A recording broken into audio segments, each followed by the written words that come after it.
Зөрчих үү? Баярлалаа.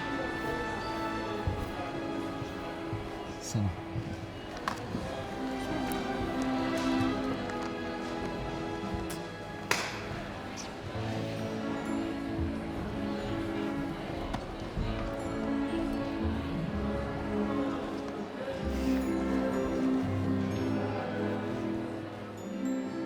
Та Mobicom application-ээр нэвтэрч дотны хүнийхээ дугаарыг сонгогдсон нэгж болон датагаар цэнэглээд бэлгийн аваарай.